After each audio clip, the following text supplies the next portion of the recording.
Hello and welcome to the Show Up Dad. This is a podcast for hardworking fathers looking to level up fathering skills and be more than just a paycheck or provider for the home.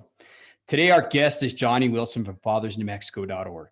Their mission and purpose to provide support, resources, and skills to promote healthy and responsible fathering in young families. Welcome to the podcast. I'm super stoked to have you on here today, and I just want to have you kick things off by you giving our audience a little history about yourself, Johnny. Right on, David. Well, thanks for having me on. I appreciate that a bunch. So I was born back in '67 up in Tacoma, Washington. I was actually born to a young mother who back in that time was unable to access an abortion and really it wasn't like in her social milieu, it wasn't okay for her to have a baby at 17. Mm-hmm. And so she was sent to what used to be called unwed mothers' homes, right? And so I was born in Tacoma General Hospital near the unwed mothers' home and went on to be adopted in the days or weeks, I don't really know, following my birth. Fantastic family adopted me.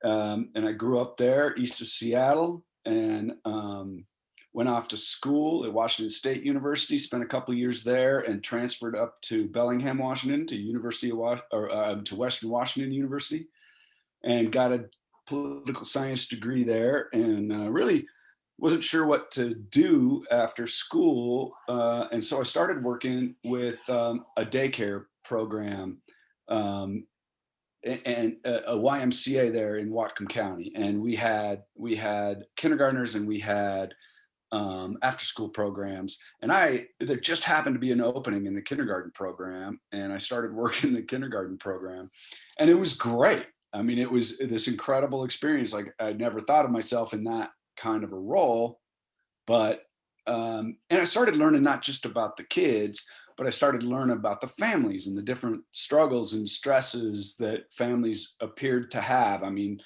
I didn't get to know the parents really well, but I got some information. Anyway, it was a real good growth experience. So when I moved to Seattle a little while later, I started working with adolescents in treatment centers. And then we got a lot of information about families, and I got to know the guys really well. And it was a profound experience. I also did some work with young women in transitional living situations, going from childhood into adulthood, and they were in a transitional living environment. And I got to work with some young people that were living on the streets at the time in Seattle.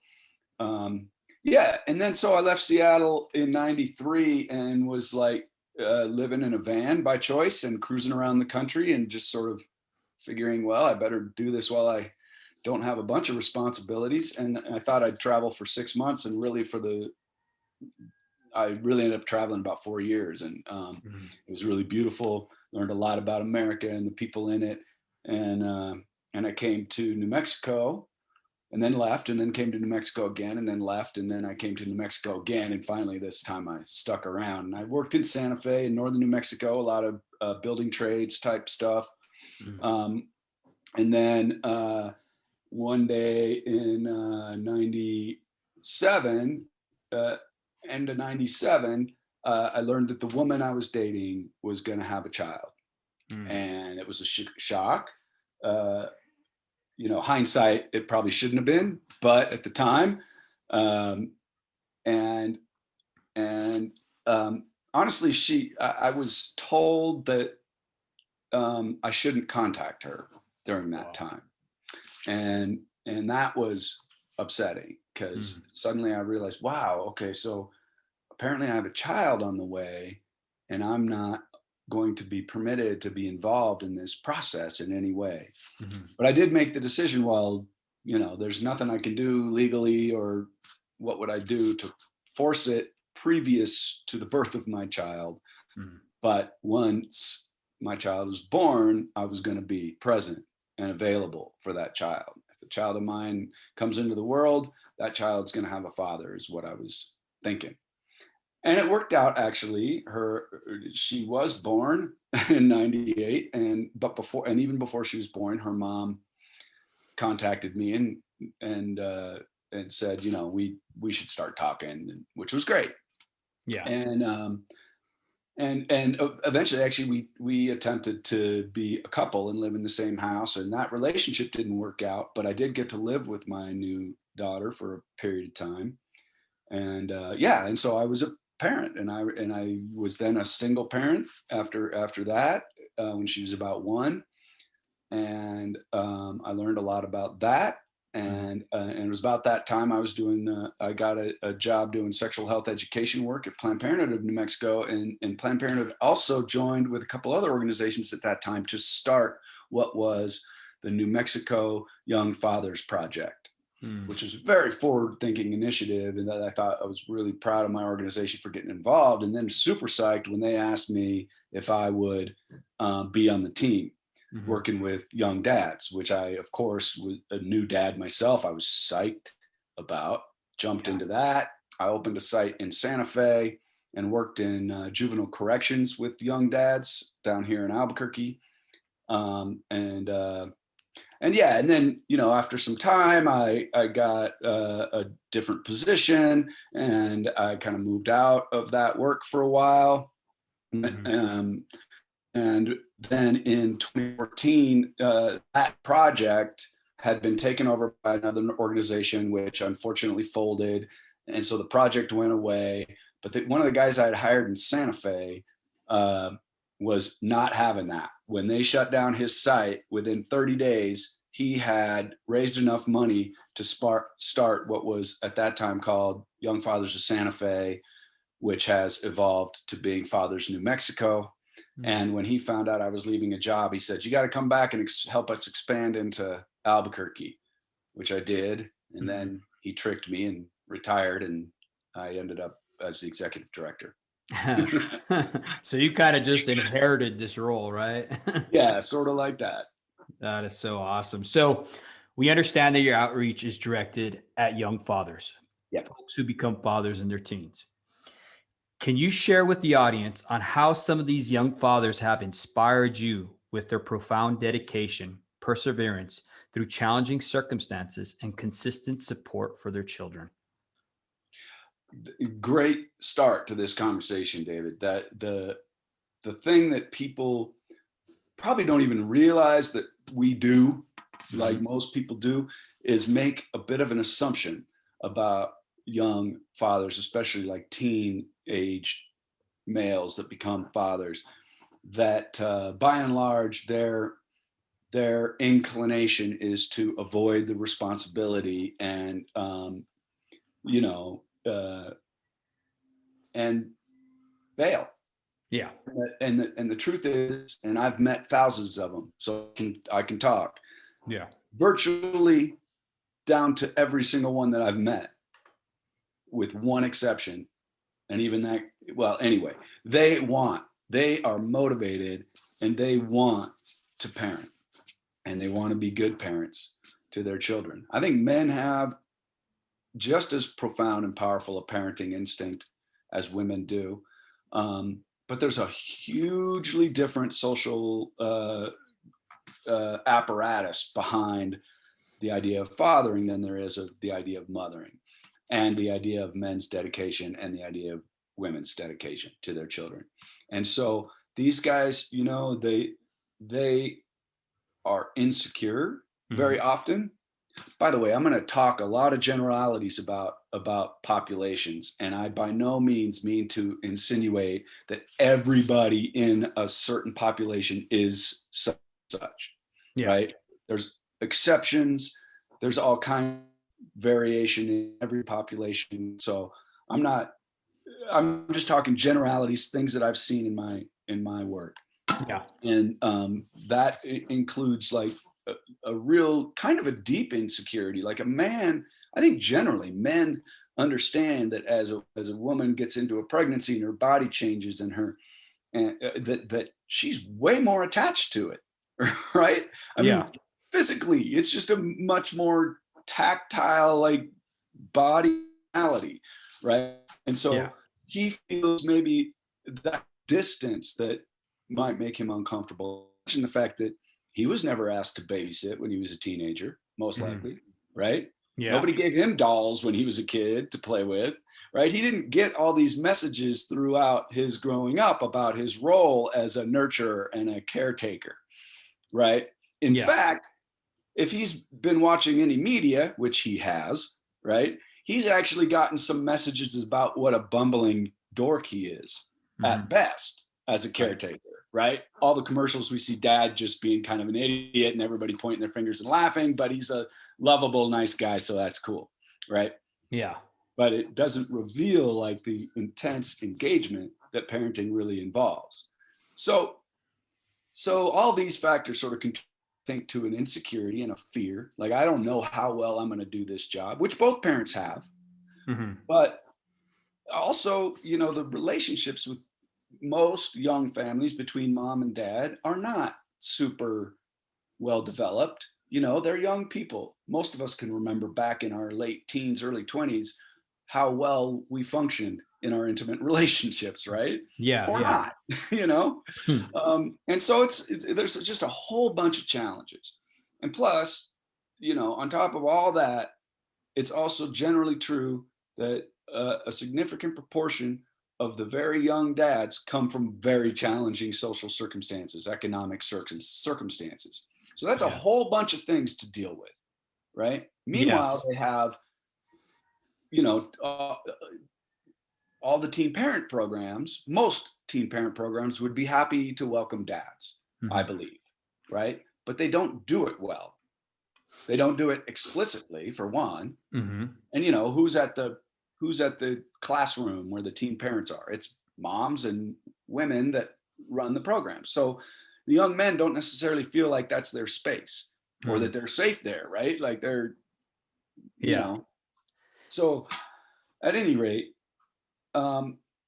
these guys have all these challenges, and yet I've seen dudes absolutely devoted and go through some of the most egregious sort of discouragement, even from their own family, you know, who are afraid for them, you know, and they stick through it and they do their best, even, you know, without the knowledge of how the court system could work, at least to support their fathering, you know, and they're afraid of the court system for lots of good reasons and all those horror stories that they hear, right? And yet, you know, they're doing their best to try and stay connected with mom and ask for time, and they come to us and they talk to us about the challenges of understanding what's going on developmentally with their kid and how they're supposed to respond and react. And yeah, I mean, and I have too many stories about guys that push through these challenges and parent their children to even, it's hard to even focus on one. Yeah, no, I agree with you a bunch too on all that. I can't even imagine being a young father and just the way society looks at them. You know, the low expectations that they have of these young fathers. Perfectly you know what I mean? stated. And that's just adds to, it's just fuel to the fire to an already challenging situation that these young dads are already going through. That's right. Low expectations are really, really dangerous, right? If you keep hearing that you're not going to do something from everybody around you, then the truth is you might not do it, even if it's something you really want. Well, you're already kind of set up for failure, I guess, because they're speaking that over you. They're speaking that into your life. You know what I mean? Yes, And well said. and it takes an exceptional person to really block that out and say, "Hey, I don't care what odds are against me. I don't care how the cards are stacked against me. I'm going to do what I need to do to be a committed, engaged, responsible dad." Now, Johnny, I want to ask you, what are some of the disadvantages that these young fathers face? Well, for one, and by the way, just to be clear, Fathers New Mexico works with any dad that requests support, right? So we have lots of older guys that work with this, but I just want to be clear about that. Yeah. But when we're specifically talking about the younger dads, I think that necessary lack of sophistication about how things work. When you're 17, you don't know probably even that there is a distinction between family court, domestic violence court, regular civil courtrooms, and the criminal courtroom, right? I mean, not like our civics lessons are really well developed and doing real well, right? Yeah. You don't know that, and everything you've heard about child support is a scare story about people being driven into debt. And let's be real, those things happen. Yeah. But really, child support for most families works out. For most families, it's fine, right? Whether it be through the Child Support Enforcement Division, which hopefully they'll change the name of, or whether it's just something that the parents work out between them in their parenting plan, right? But these young guys don't know about this. So they hear horror story after horror story about how men as fathers are disrespected in the courts and disrespected within the Child Support Enforcement Division. Meanwhile, they get all the messages you just referenced. Everybody just assuming that they don't have it in them to do a good job and to step up and parent this child. Right. So those are enormous disadvantages. Oh, absolutely. Especially being like a young father in his teens, obviously you're still going to have a lot of peer pressure from your friends wanting you to go out, telling you to leave, don't do that. You still got to party and stuff like that. How does those pessimistic views, right, affect the views of their fatherhood? Yeah, I think it has a profound impact. I mean, I've watched a lot of guys rise above the demands of their peers, but let's all do our best to remember what it was like at that age. I mean, if we're honest, most of us can acknowledge that it was really, really difficult to go against the current, right? To be that salmon swimming against the flow of the river, which is your peers, when man, your peers are the vital element in your life. Absolutely. So it's tough. And I also, by the way, I meet guys, we've worked with guys who have brothers, as they would probably mostly call them, that are supporting their parenting and helping. So it's not all negative either. Yeah, no, that's really awesome to see that. My father, he became a father when he was 17, I believe. My mother was 16, and they were pregnant with twins. Oh, yeah. See that. Yeah. So, and I still remember some of the stories he was telling me about how his friends would try to take him out. They would tell him to put his clothes in a car outside, so he'd have to jump off a second story so he can go out and party with his friends and stuff like that. Once, you know what I mean? Just different little stories like that, you know what I mean? And I try to put myself in his shoes at that age. And I'm like, man, I don't know how I would have done that. I think the whole world is fortunate that I didn't become a parent at 17. I hate to say it, and who knows, maybe I would have, because I see a lot of guys that the first time you look at him, you're like, oh, you learn a little bit about his life and you're like, oh man, this is going to be rough. And, and he does what needs to be done. And that's a crazy thing, is because a lot of these, what I'm seeing is a lot of these young fathers, right? They didn't come from a good childhood. Many didn't. Upbringing, like prime example, my dad left the house at 15. Okay. Oh, wow. So he was out of the house, you know what I mean? And he didn't have a dad around. And yet, even though his father wasn't a profound influence in his life, he chose to be a father who was engaged and committed and responsible. I'm not saying he was perfect. I'm not saying that at all by any means. No one's perfect. None of us are. No, but he was able to stay there when society and his peers and negative pressures and all that told him, hey, just leave her. Yeah. You know what I mean? He stayed there and he did what he could to provide for his family. And nice. I got to give my dad a hats off, props for that, because that takes a man. I mean, that really does. And for all the other fathers out there who, this is going to help. I mean, that takes a man. I mean, 17-year-old father, you know what I mean? Wow. Wow.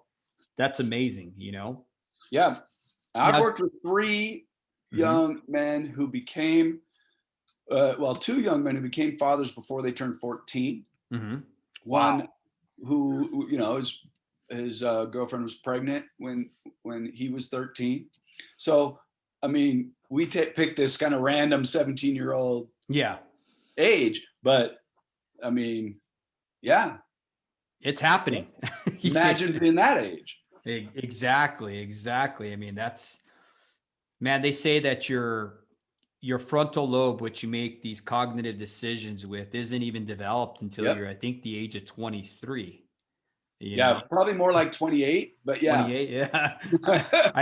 I don't remember. I heard so many different, age differences and stuff Well, like and that, it's but all a continuum, right? yeah, exactly. Yeah. Exactly. But man, 14 years old, it's like, Wow. wow. The You way know? one of those guys was real early, and the last time I saw him, he was he was in his mid to late 20s. His Mhm. kid was 13, right? Wow. Same age as he was. And he looks at me and he's like, I could be a grandfather. I'm like, Yeah.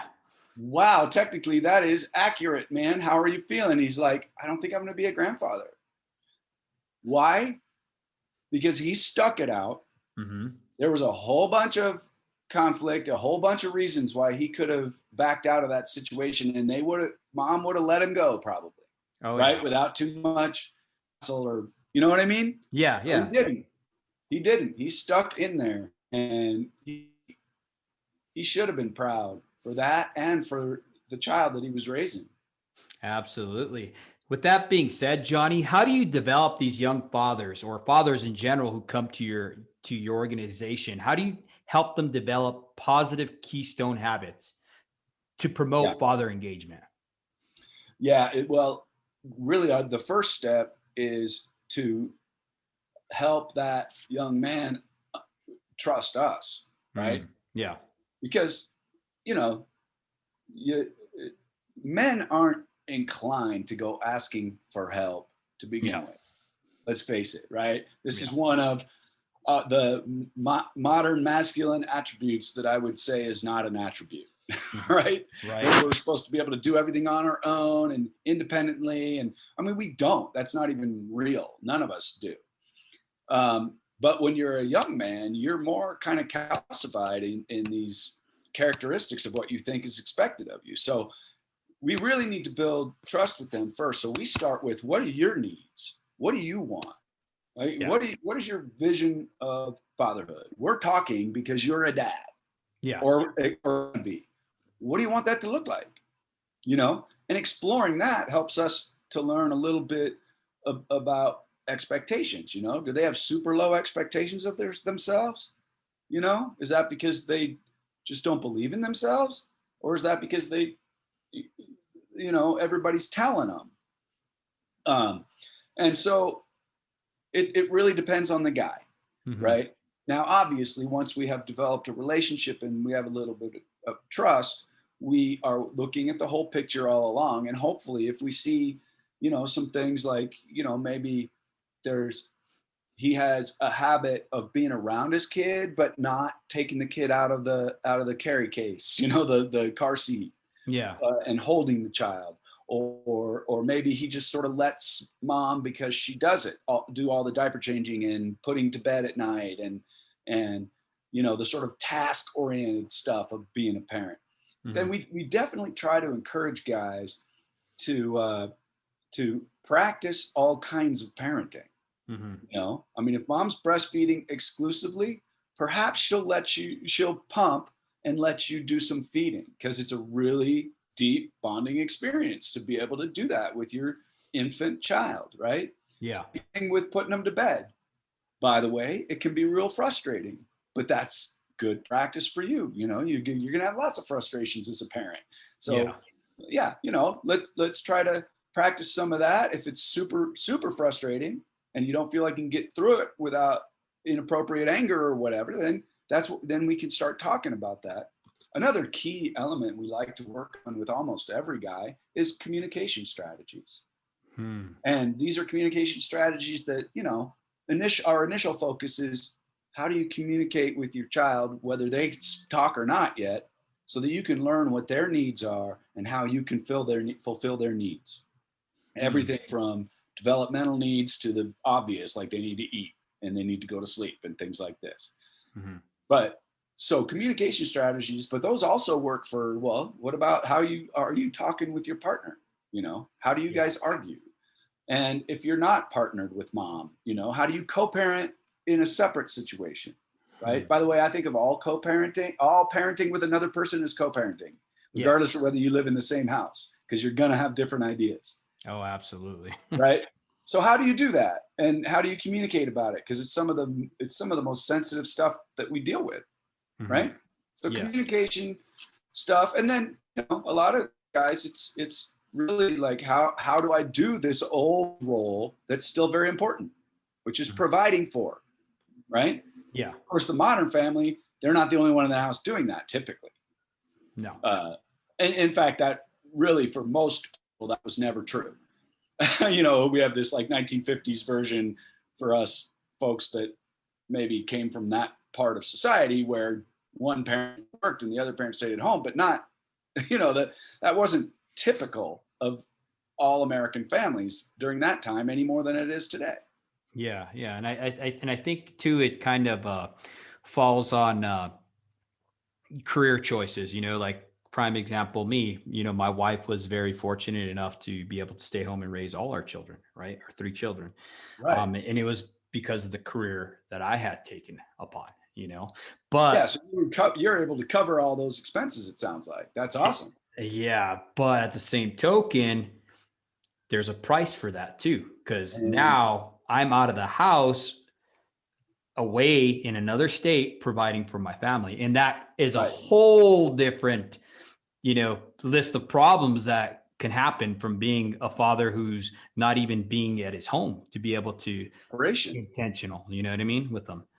Not to mention, I'm sure that there was some impact on the communication with your partner, which then relates to how both of you are relating to the kids. Even if you try to keep that separate, you can't 100% isolate them from what's going on in your relationship.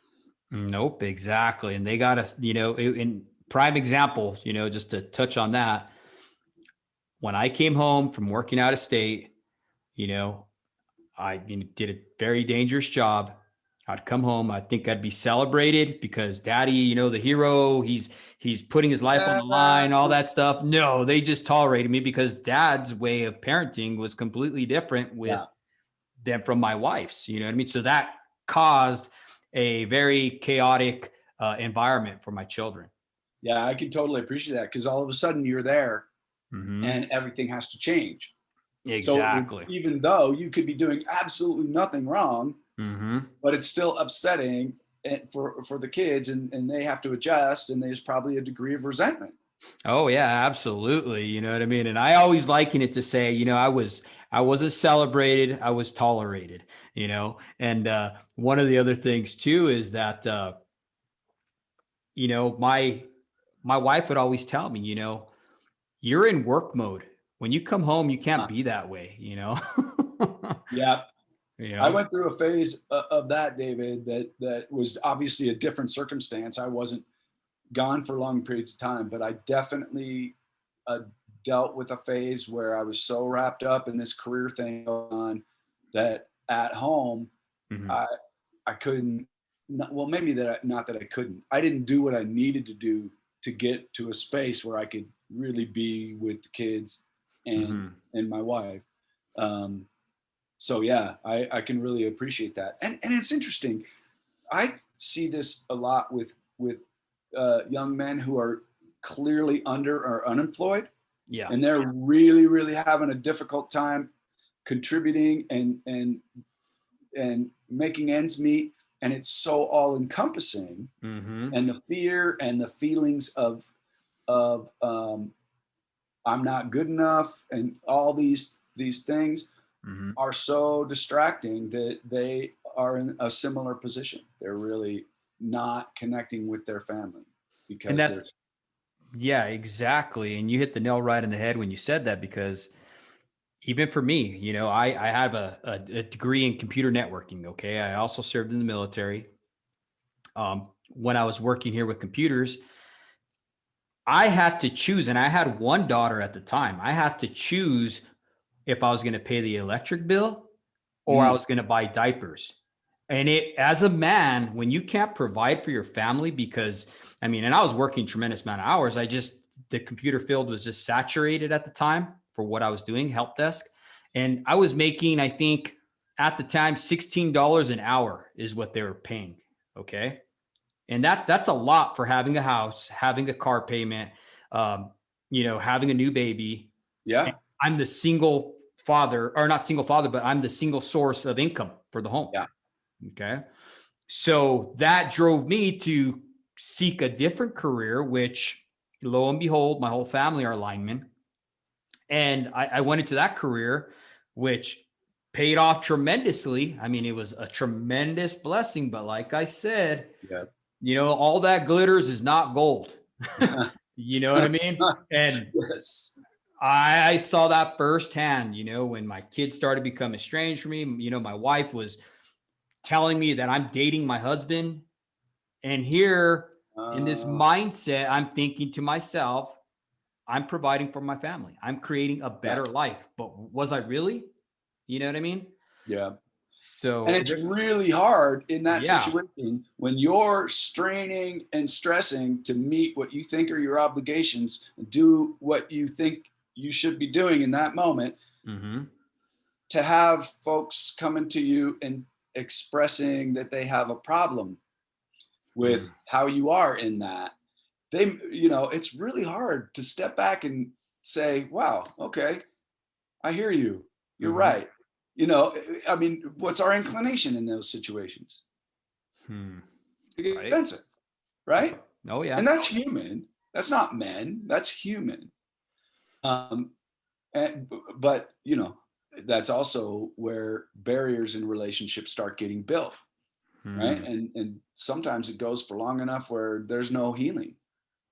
Hmm. Well, I don't believe there's no healing, but it like a real long road back. Oh, yeah, definitely. Speaking of barriers, what kind of barriers would a young father might face today? Well, we've touched on a bunch. I'd like to get into some of the sort of institutional barriers. Okay. Um, I'm going to give you an example from my experience.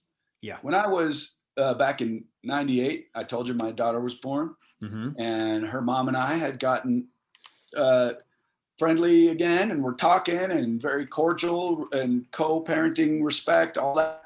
So she was going to deliver, and we went into the hospital, and we were in the delivery room, and everything was going great. Everything was fine, and there was a little calm in the storm, so to speak. And I walked over to who's clearly the nurse in charge, and I'm like, "Hey, I want to find out about this acknowledgement of paternity form, and like, what's all that about? Someone told me I could ask you about it." The woman, honest to God, turned to me and said, "What are you worried about? You're going to be gone in 6 months anyway." Wow. Now, that obviously is an extreme story Mm-hmm. of a totally inappropriate and out of line individual person in a system, Mm-hmm. but something about the system gave her enough confidence that she could say something that egregious and not pay a price for it, right? Mm-hmm. So that, and I hear those kinds of things in other much more subtle and less insensitive ways, whatever. Like when I talk to teen parent programs where they're working with, and I want them to, yeah, please do. And I say, there's no dads here. Well, they're not interested. You Mm-hmm. know, just because there's a zero in the data when you're only asking one question, are you here or not? Are you present or not? And the male column, it's a zero, does not mean there's no interested males. Right. Right. You got 18 moms in the program and no dads.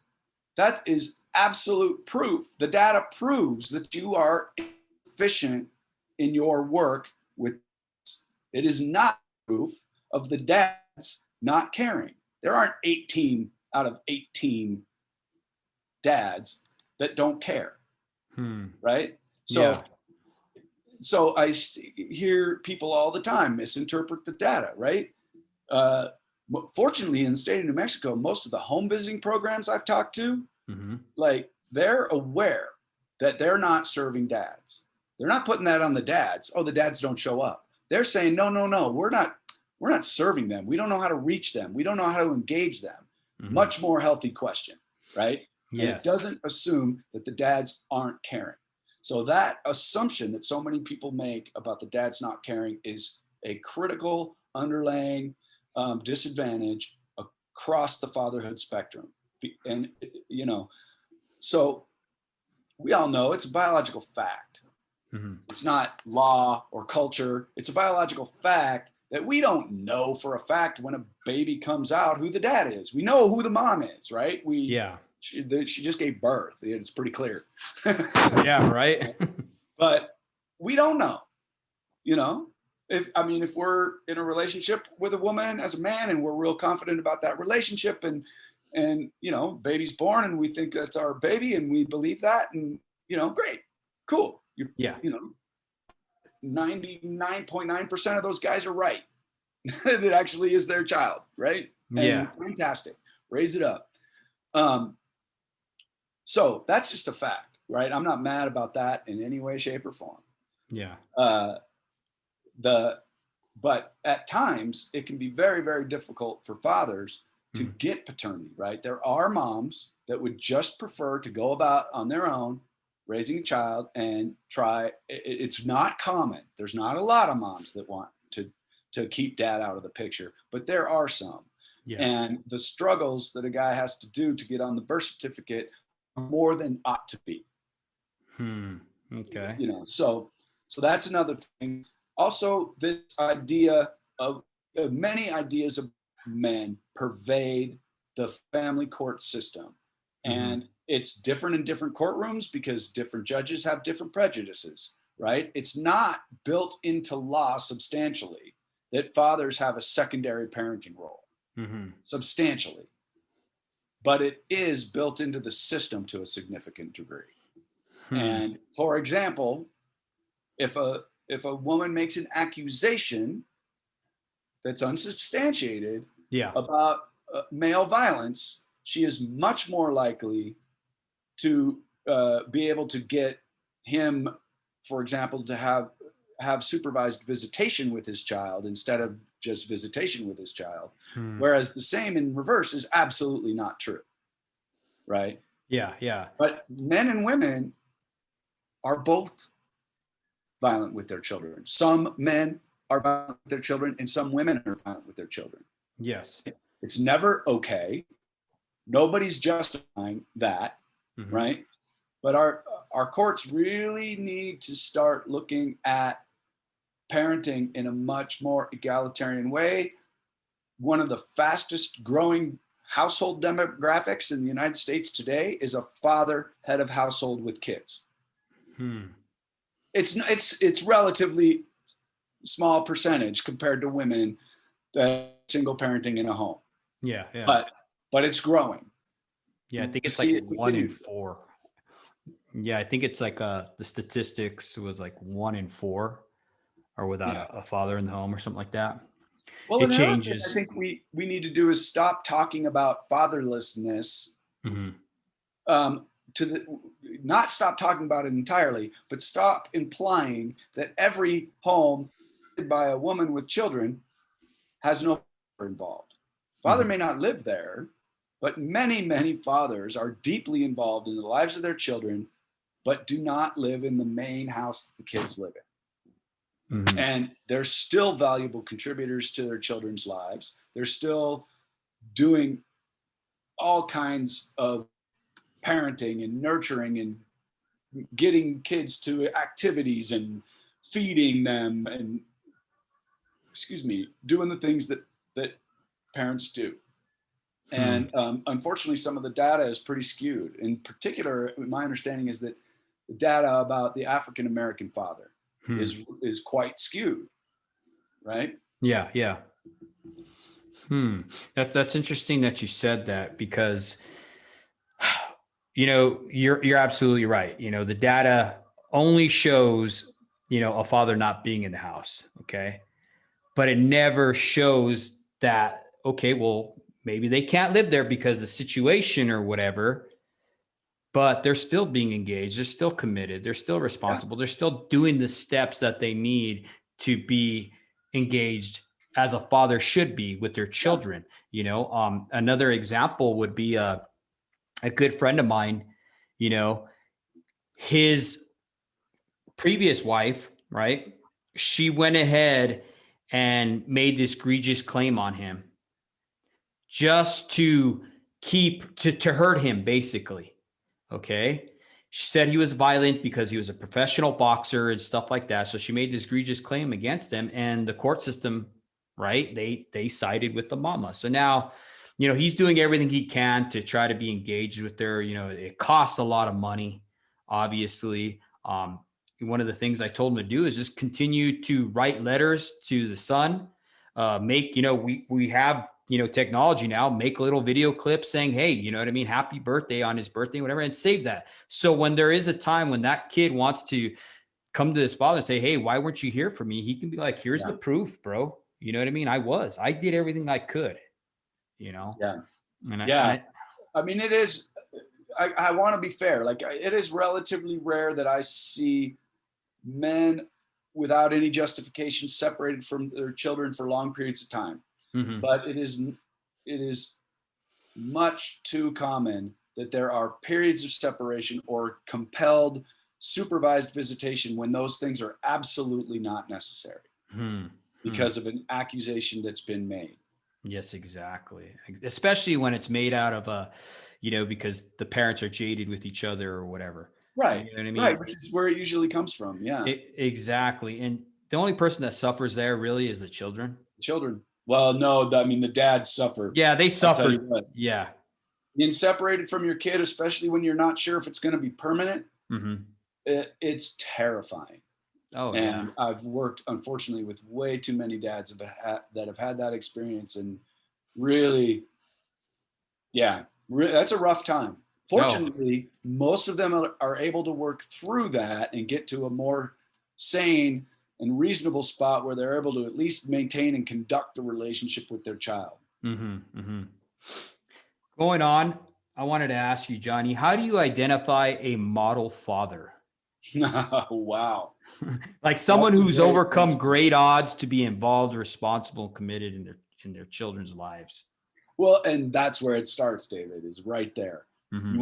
You want to be a model father one day? Just start with that. Involved, devoted, and get over some of the stuff. I mean, most males naturally are physically affectionate and loving with their kids, but a lot of guys have some reservations around that, right? Oh yeah. And there's the whole body of research now about the value of skin to skin contact Yes. to Yes. infants, right? Mm-hmm. Hippy dippy though it may sound to some folks, man, it's pretty undeniable at this point. So, take off your shirt, walk around the house with your kid, sit on the couch with your kid, try to get mom to pump if she will. If you're formula feeding, then boom, you got it. But I mean, I advocate breastfeeding. It's the most healthy, thing. Mm-hmm. But Mm-hmm. that's a personal choice as well. I recognize that, and if you can pump and dad can feed, so that kind of devotion and that sort of touching Mm-hmm. and and and play. This is the in general, Mm-hmm. right? Yeah. Play is what dads do best, and play is work too. It's just fun work, so why not, right? Yeah. Exactly. Exactly. So and do it. Get into it. Get into the world that kid is creating. Mm-hmm. Uh, yeah. Um, Starting there really is any man that starts there with that devotion and that willingness to hold and be nurturing and affectionate and really explore Mm-hmm. who this child is, not assume they need to be mini me or whatever. Yeah. Explore who they are, let them be, unique or whatever, or have a skill set that you wouldn't have predicted or whatever. Just have fun with that stuff. If you're doing that, Mm-hmm. then you're going to be a model father. And model fathers come in all shapes and sizes and all kinds of tendencies, right? Yes. Some of them are really into sports and being involved with physical activities with their kids. And that's great. That's good stuff. Mm-hmm. Some of them, I mean, I don't know, you might, for whatever reason, be into like movie makeup, or something. And you can do like weird makeup special effects with the kids and do Halloween be your big thing every year, Yeah. I mean, what does a model father look like? It looks like a man being himself, powerfully secure in his ability to be himself while he's investigating who this child is. And regardless of relationship with mom, he's respecting her and he's showing his child what respect looks like. He's showing his child how you deal with adversity without bringing other people down with you. Mm-hmm. And yeah, That's awesome that you I could said keep that, going, I'll Johnny. stop. Oh no, that's so awesome, Johnny. Here at the Show Up Dad Foundation, we try to find these fathers, right? We call them positive deviant fathers. Okay, these Positive deviant fathers. Yeah, and it's kind of like an oxymoron, but what it is these fathers who any given day on a level playing field, they came from the same area, same background, same whatever, you know what I mean? They all had the same cards thrown at them. These positive deviant fathers were the ones who overcame all those great obstacles, all those great barriers to become a better, more committed, responsible father. And we try to find those, and those are our model fathers. That way we try to help them share with other fathers, because fathers don't want to be told what they're doing. I know I didn't. I don't want to be told that I was doing wrong. I wasn't being a father who was engaged and stuff like that. It's hard, whether it be pride or ego or whatever. Indeed. But if you have a father who's been through a similar thing and he can reach you on a personal level and be like, look, dude, I was doing exactly what you're doing. And this is what I was causing. And this is how I overcame it. Here's some steps, put it in your toolbox. I know the Show Up Dad is based around blue collar fathers, right? Yeah. So we always try to reference everything to our toolbox. Okay. And at the Show Up Dad, we try to give as much value to our listeners as much as possible so they could take that and put it in their toolbox to be able to utilize it to become, to overcome these similar barriers that these positive deviant fathers have come through. Do you ever utilize fathers like that? Or do you ever try to find fathers who have overcome these great odds to try to be a peer or a role model to these younger fathers? Yeah. Actually, part of our program is really about building a community of dads, right? Who can talk to each other. Like, for example, we have groups, right? We used to meet in person and share food and sit together and talk. And I may be referred to as one of the group facilitators, but facilitation is about encouraging them to have their conversations. You know what I'm saying? It's not about, okay, hey, today I have this curriculum to present to you, right? I might bring ideas about like a topic. Let's pick communication as an example, right? And I've got some strategies that I can talk about, but let's talk about what's relevant in your life right now. And these guys are talking to each other. And we really encourage the guys we work with, you are a leader in your community in some way, shape, or form. Yes. What does that leadership look like to you? What do you want to convey? And we try to teach that leadership is more about listening than anything else. Absolutely. Right? Paying attention, observing, listening. That's the way you get a picture about what's really going on, as opposed to just that first impression, right? And so, we really encourage them to do that. We encourage them to mentor each other. But we also encourage guys, back before pandemic time, there were a lot of professional conferences happening around early childhood and these kinds of, and what they call maternal and child health, distinctly leaving out the paternal, I would like to point out.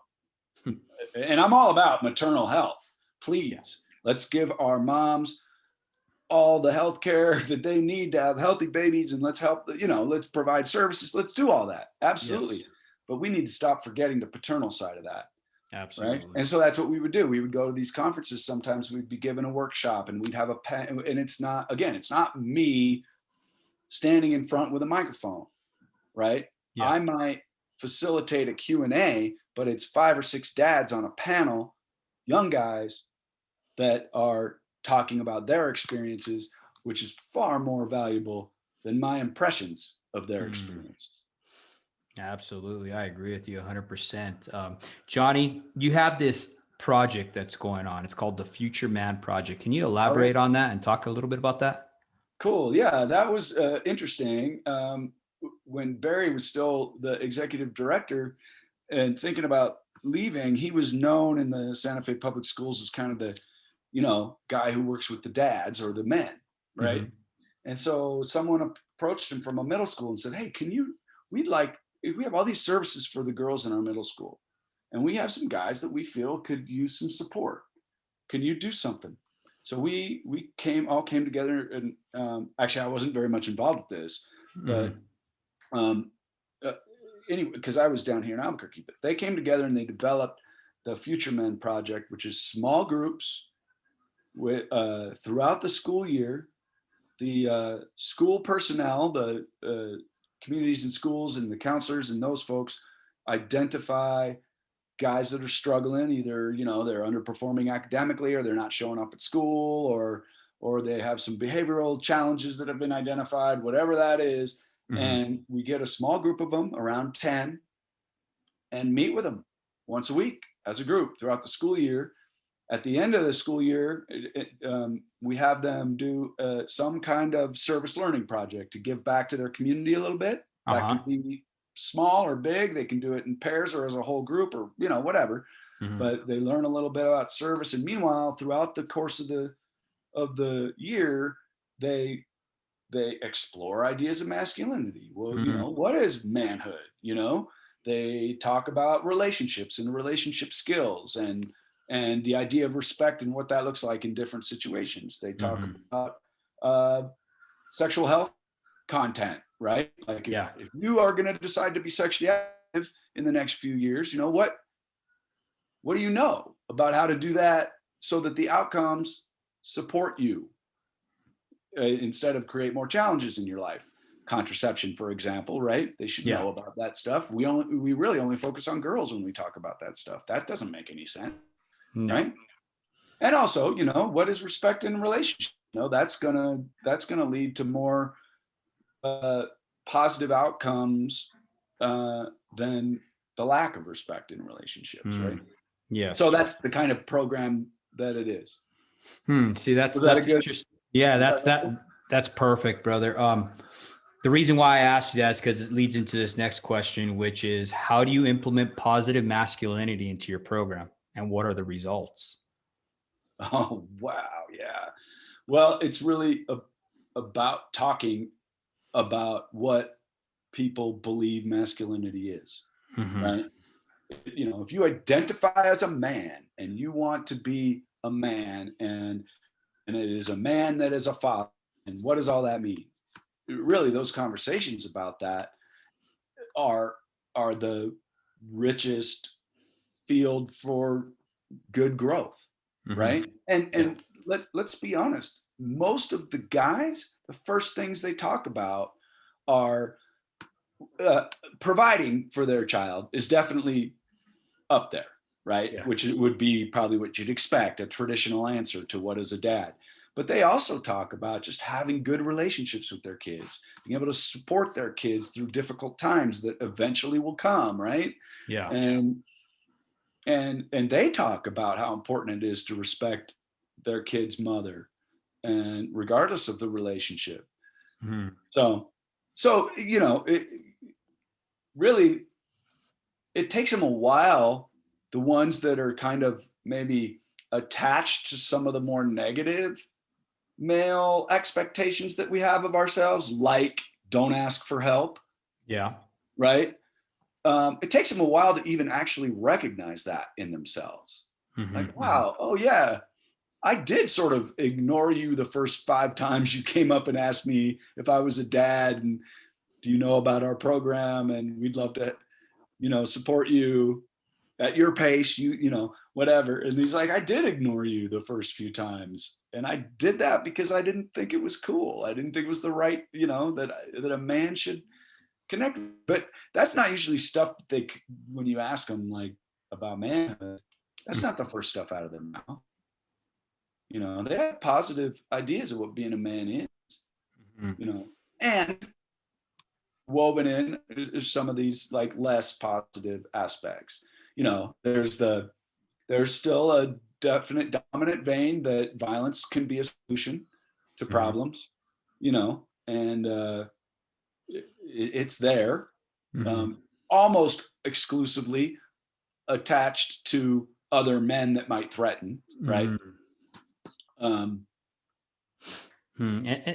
also too, I think our society, it's really attacked men, like we were talking about earlier.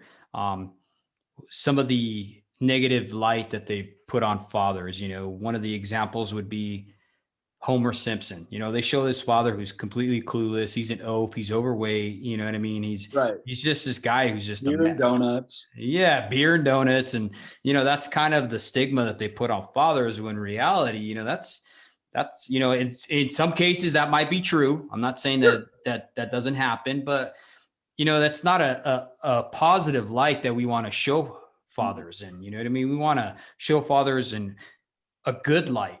That way, these young men can be like, okay, I want to identify with that. Yeah. You know what I mean? That way they're not running away from that. And then they're going to this opposite edge of the spectrum to where I don't want to be like this. So I'm going to go to this, which society's deemed toxic masculinity, and be an abusive person, be a person who drinks, who isn't a real, like lack of better words. When I went through the trade, one of the things they told me is you're not a real lineman until you have a divorce. You know what I mean? Wow. And that's the masculinity. That's the culture that we're in. And the swagger associated with those kinds of trials. Exactly. Yeah. That's really interesting stuff, David. And I think, I think our social, main means of communicating socially about parenthood are really continuing to undermine the potential of families in general, but fathers specifically. Like just, your Homer Simpson example is a perfect one. I mean, how many Super Bowl ads had a bumbling dad this year? Right. I couldn't watch the whole game, to be honest, but yeah, it was pretty painful, wasn't it? But I mean, it's in the sitcoms and the everything, and those are not typical dads.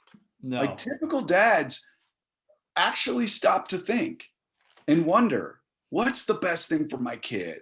This thing that's going on now is hard. I don't know how to figure it out, but I'm going to spend some time thinking about it. Are they 100% perfect in what they come up with? No, because none of us are. But they're not just blindly, without any thought, bumbling through their day, and that's not even real. But that's the image. Yeah, that's the image that they're trying to convey, and people are buying into it. That's the sad part. You know what I mean? People are buying into it. People even aspire to it. Yeah, exactly. It's like, yeah, it's cool to be this guy with his gut hanging out, sitting on the couch, drinking beer, not doing anything, totally disengaged. You know what I mean? And no offense to them. Some of those fathers may be great. I'm not saying that at all. You know what I mean? It might be the greatest dad ever. Yeah. But what are you really conveying to your children? Because they watch you. We know that, right? As fathers, we are role models. So when we're showing that message to our children that, hey, it's okay to just, consume alcohol like crazy, sit on the couch, do nothing, don't even care about your personal hygiene or health. What kind of message are we really showing to our children? Yeah. Because our job doesn't stop as just a provider or a protector at the home. There's so much more to it. You know what I mean? No, I'll tell you some of the most profound lessons I learned as a kid were not even spoken by anybody. Like my mom so I told you I was adopted, right? My mom and dad divorced when I was, I don't know, 8, something like that. My mom got remarried to a man who I consider my father. Wonderful human being, absolutely amazing man. When they got married, they were both very, very conscientious about their dating and how they got married. They didn't spend the night at each other's houses with the kids, which I'm not necessarily judging that as bad, but they were very particular about the decisions that they made about how they were dating. And then when they got married, and then when they began their marital relationship. And I remember we moved into his house, and every day, and it was traditional household. He went to work, mom stayed at home, which we hadn't had for a while, right? Because my mom had been divorced and been working and whatever. Mm-hmm. He would come home every day. The two of them would go into their room. Now, of course, sometimes they were getting some funky parent hanky-panky. Good for them, right? Which I didn't want to hear about then. I promise you, I was 11. Don't tell me about that.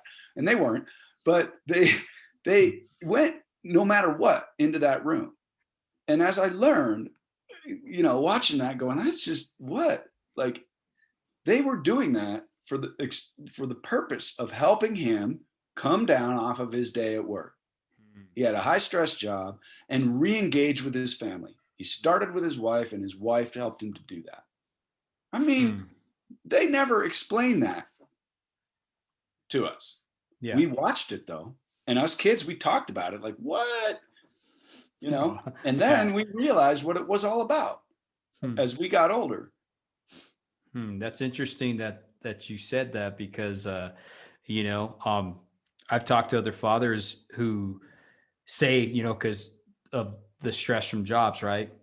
Yeah. A lot of these guys have to drive. They call it decompressing, right? Coming from work. So their wives will help them decompress on the road while they're driving home. So I heard that episode. Yes. Yeah. And I thought that was pretty awesome, and that's almost the same thing too. You know what I mean? Helping her husband decompress from the daily stress by, going in there and, taking out some, stress. You know what I mean? Yeah. Whether it's making love or talking him down or her down. Cause oftentimes now mom is making more money than dad, or maybe in a more high stress position. So either one, or maybe it's not even work, Yeah. Maybe our partner went to their parents' house and things are stressful over there and it's family and they need to come home to this family and kind of reset. I like that, reset. Exactly. Now that's pretty awesome. Now, Johnny, I'd like to ask you one last question, brother. Awesome.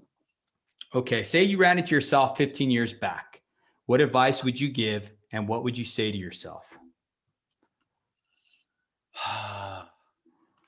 I would, you are not super important in the ways you think you are super important. Yes, at that time, I was making most of the money, my wife working very little. So I slipped into the same thing. Mm-hmm. I knew better and slipped into the same thing. And the job I had for a period of time was stressful. And it was hard for me to not be stressed. So yeah, I would say you're not important. I mean, it's not like that doesn't matter, but you're not important as a father for that reason. Right? So come home and find who you are at home every day. And be who you want to be at home every day. And I think that's so important that you touched on that, Johnny, because a lot of fathers I've seen, a lot of men in general, wear two hats. They wear the hat that they wear at work, and then they have the hat that they wear at home. And it's so important to be consistent. You know what I mean? You should be the person you are at home should be the person you are at work. Yeah. I mean, it's the same values that you live by. Mm-hmm. Yeah. That's awesome. Well, thank you, Johnny. I thank you for coming on here and just sharing everything with us. And can you go ahead and tell our audience how they can reach you if they have any questions or anything like that? Oh, absolutely. Yeah, they can connect with Fathers New Mexico at fathersnewmexico.org. They can call me if there's a dad out there that wants to connect, or someone that wants to donate or whatever. You can call me at 505-377-8950. Yeah, I mean, I'm happy to hear from folks.